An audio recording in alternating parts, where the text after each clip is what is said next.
So if you guys have your Bible, um, join with us to we're going to turn to Romans chapter 1, verse 18 through 32.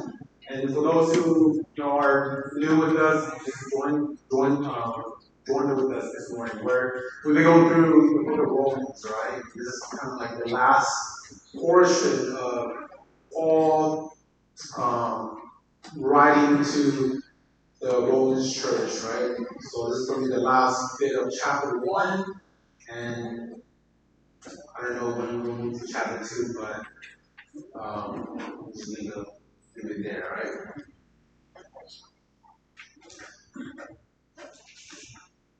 So you guys have your Bible, turn to Romans chapter 1, verse 18 to 32, okay? But before I start, I'll pray for us, right? God, we come before you, Lord. We thank you, Lord. We give you praise. We come back here to worship you, Lord. As we continue to the book of Romans, Lord, pray that may you um, remind us who we were before we knew you. To remind us who we are as people, as well, as broken people.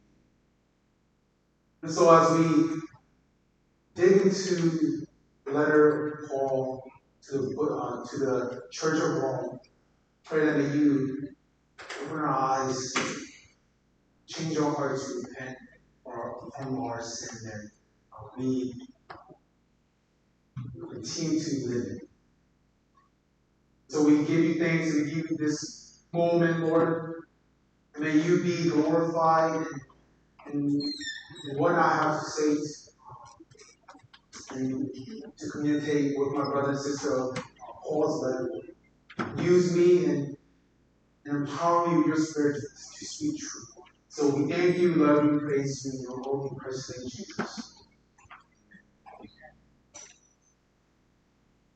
Alright, so verse 18. This is the word of God. For the wrath of God is revealed from heaven against all ungodliness and unrighteousness of men who surpass the truth of righteousness. Because that which is known about God is evident within them, for God made it evident to them.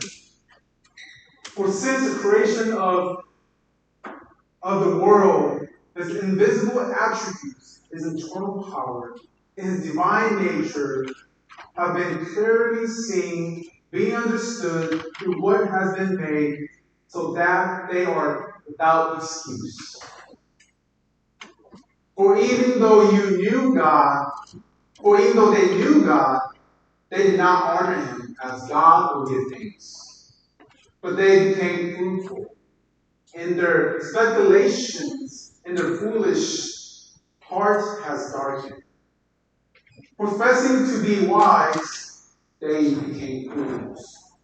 They exchanged the glory of the incorruptible God for an image in the form of corruptible man, and of birds and four-footed animals, crawling creatures. Therefore God gave them over in the lust of their hearts to impurity, so that their bodies will be dishonored among them. For they exchanged truth of God for a lie, and worshiped and served creature rather than the Creator, who is blessed forever. Amen. For this reason, God gave them over to degrading passion, for their women exchanged their natural function for that which is unnatural. In the same way also, the man abandoned the natural function of a woman. I just read that. Natural function of a woman, and burned their desires towards one another. Men with men committing indecent act and receiving in their own person the due penalty of their error. And just as they did not see fit to acknowledge God any longer, God gave them over to a depraved mind to do these things which are not proper. Being filled with unrighteousness, wickedness, greed, evil, void envy, murder, strife, deceit, malice, they are gossips. Slanderers, haters of God, insolent, arrogant, boastful, inventors of evil, disobedience to parents. Without understanding, trustworthy, unloving, unmerciful, and although they knew the ordinance of God, that those who practice such things were worthy of death. They not only do the same, but also gave heartily approval to those who practice it. And that's the end of chapter 1. And so as we, been going through the book of Romans, the city of Rome was in the capital of Rome, right? It was the biggest place, and these believers, of course, filled Rome. Not just that, but during this time in Rome, these people were like, do these kind of things. Exchange,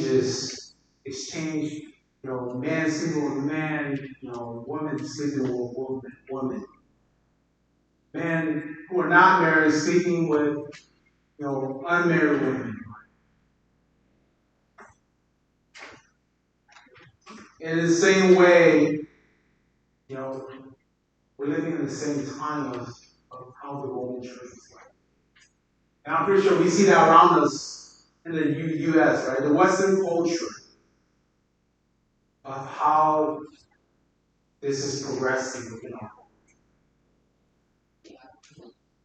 So verse 18, for the wrath of God is revealed from heaven against all ungodliness and unrighteousness of men who surpass the truth of unrighteousness.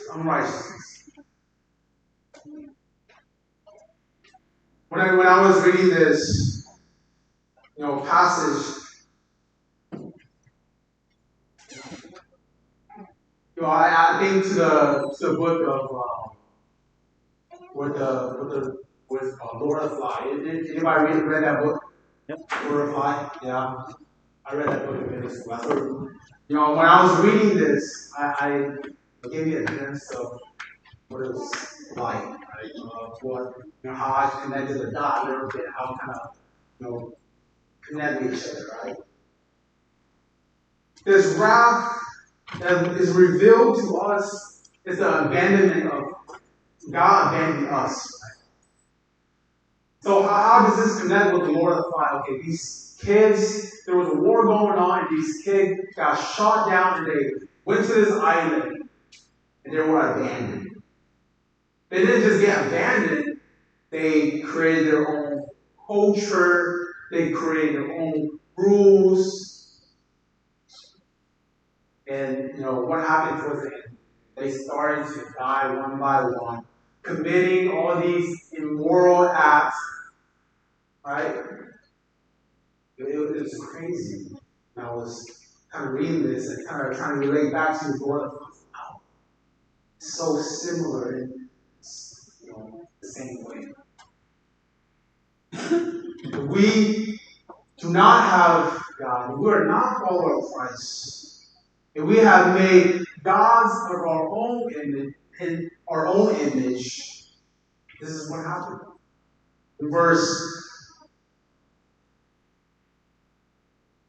24 to pretty much 32.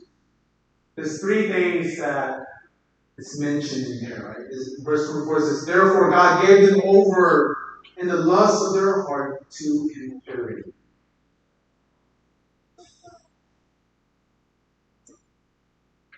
So that their bodies would be dishonored among them. These people were living a life of, they have a glimpse of who God is, but they prefer to live a life like this. So God gave them through their desire of their heart. And in the same way we see in our culture, right? Now, verse 24, how our culture is so saturated with what? Like, we watch movies, we go on the internet, there's, as guys, we see women, we lust over women, pornography, women and men watches those things. God gave the U.S. the desire of what they wanted to do. We see all around us the progression of these pornography and how women and men are depicted, right, guys? That's the reality of what we live in.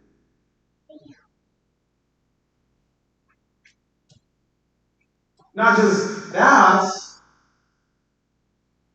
but the progression of how the Western culture is pushing that, it caused disasters to marriage.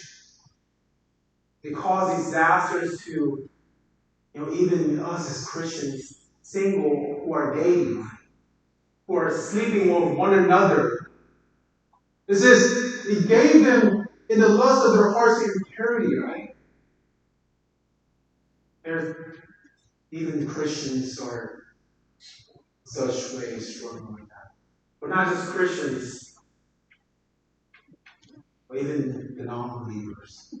Culture of pushing and saying, oh, sex before marriage is fine. Sex before marriage, there's nothing wrong with that. I love you, you love me, it's fine.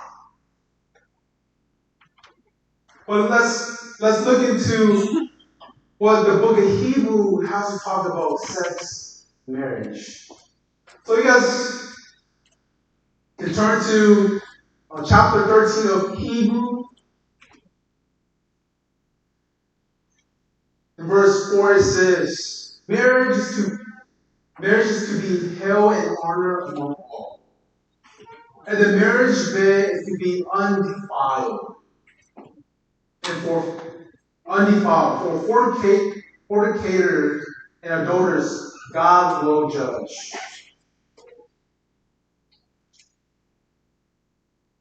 Right? That's the beauty of what this culture is, the Western culture is pushing. And there's a penalty, and that's death, right? That's judgment. Right? Here, the Western, that's the pornography that the Western culture is pushing. God gave power. It's statistic,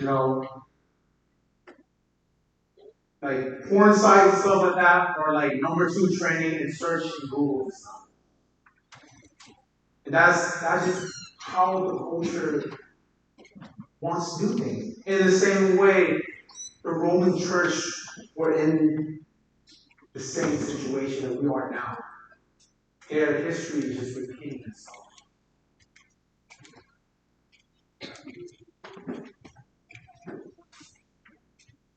That's the first one. God gave them over. The second one, verse 26, it says, For the reason God gave them over to degrading passion for their woman exchanged the natural function for which that is unnatural. In the same way, also, man abandoned natural function of the. In the same way, the men abandoned the natural function of the woman and burned in their desires towards one another. Men were men committing indecent act and receiving their own persons the duty of their act.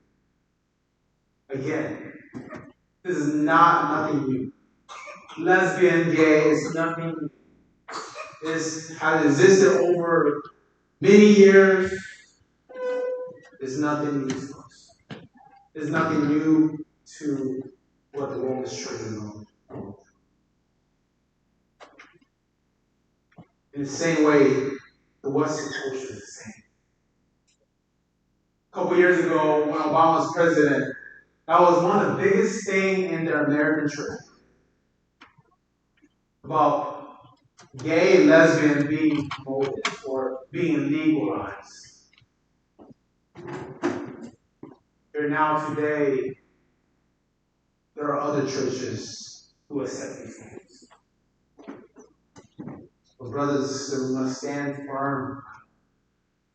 It's not right.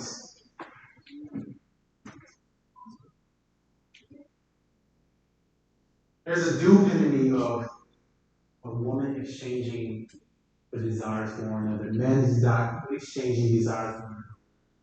There's no reproduction in their act that they're doing.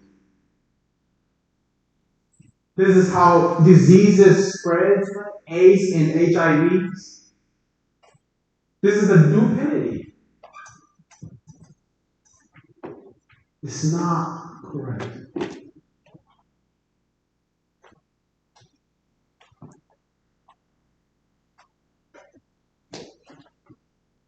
And so we can see that the Western church or the Western culture is pushing that. Within this generation and within previous generation and so on. It's nothing new.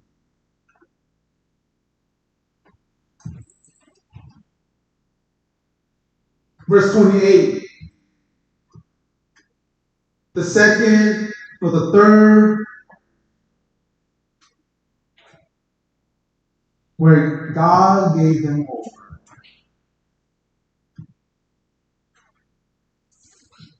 And just as they did not see fit to acknowledge God any longer, God gave them over to a depraved mind, to do these things which are not proper.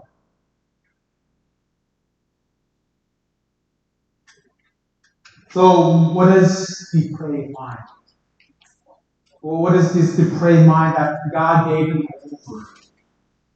We can see in verse 31 says, without understanding, untrustworthy, unloving, unmerciful. It's right there. That is what a depraved mind is. We as people are depraved. We are unable to choose Christ. We live in our desires to sin. We live in darkness because it satisfies us. I've been in that darkness. I know. And for those who are in that darkness, man, I give you Christ. I give you Christ. I've been there, and He saved me. In the same way Christ can save me.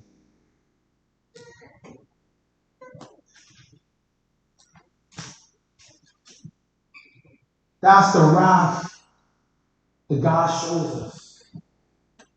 Abandonment. What is life? That we live in a way that is immoral. That is not correct.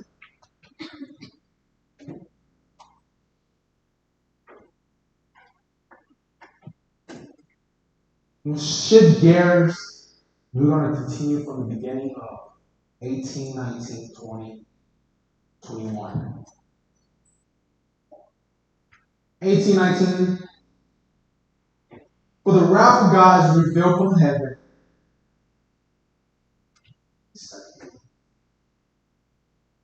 For the wrath of God is revealed from heaven against all ungodliness and unrighteousness of men who surpass the truth of unrighteousness. Because that is which known about God is evident within them, for God made it evident. For since the creation of the world, His invisible attributes, His eternal power, and divine nature have been clearly seen, being understood through what has been made, so they are without excuse. For even though they knew God, they did not honor Him as God or give thanks, but they became futile in their speculation and their foolishness of the heart was dark. Professing to be wise, they became fools.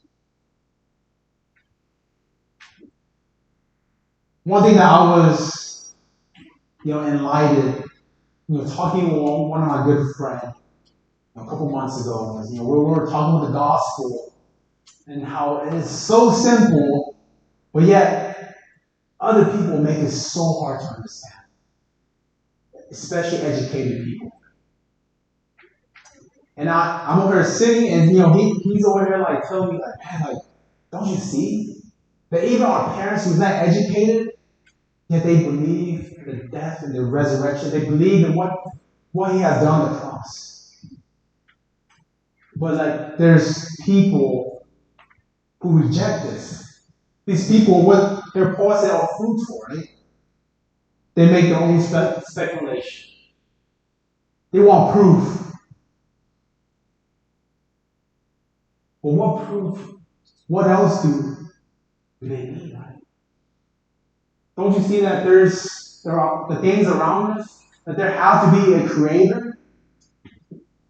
This chair, right? It can just pop out of nowhere. There is a creator for this chair. In the same way, we are designed in such a unique way, so precise and so unique. And, I'm different from Joseph, and Joseph is different from me. What other proof do we need?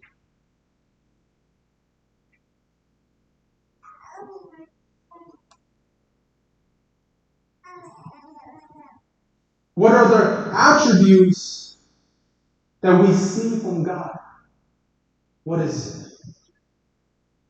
We're able to see or have the ability and the capability of distinguishing good from bad. From moral to immoral. God is righteous. We can see Him righteous in that way.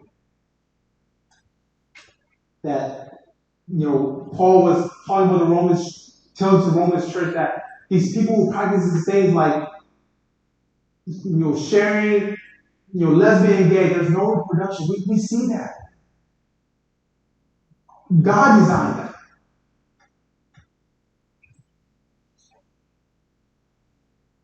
His moral attributes, he's righteous.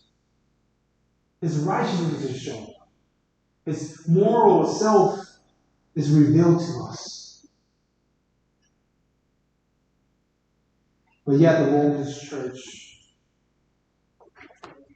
they rather worship and do their own things, make their own gods. I don't know what we are making as our own God. It could be money. It could be something else.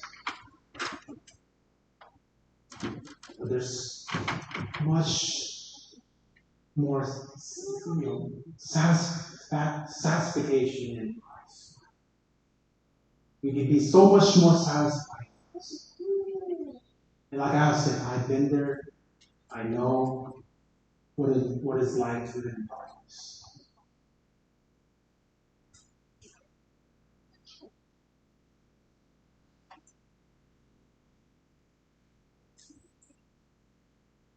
This is going to be the last bit of what I want to share with you guys. If you guys want to, turn to Romans chapter 8. No, not Romans. Psalms chapter 8. Verse 11 to 16. And it reads, "For my people did not listen to my voice, and Israel did not obey me. So I gave them over to the stubbornness of their hearts." The same thing that is being translated in Romans, to walk in their own device.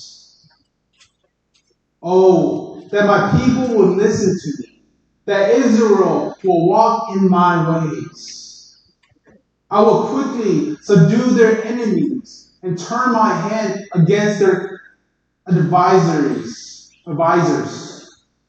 Those who hate the Lord will pretend obedience to him, and their time of punishment will be forever. But I will feed you with the finest of the wheat, and with honey from the rock I will satisfy.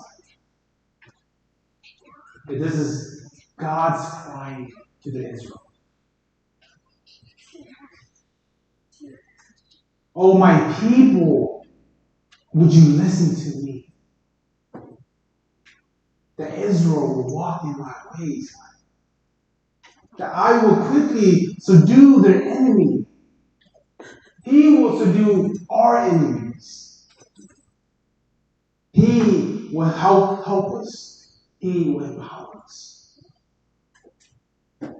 And turn my hand against the advisors. But not just that. Verse 16 says, I will feed you with the finest of the wheat, and with honey from the rock I will satisfy. This is God crying to his people, the Israelites, that he will help them, that he will help subdue their enemy. Not just that, but he will give them the finest of the wheat and honey. Your God did that for us as believers. And we have seen in the beginning of Romans 1 and how Paul laid down the foundation for us. And that the power and that rose Christ from the dead in 3-4 days is also the power that can change our lives forever. It's also the power that their God extended to us as deprived people, as people who live in darkness, where we can find so much more light.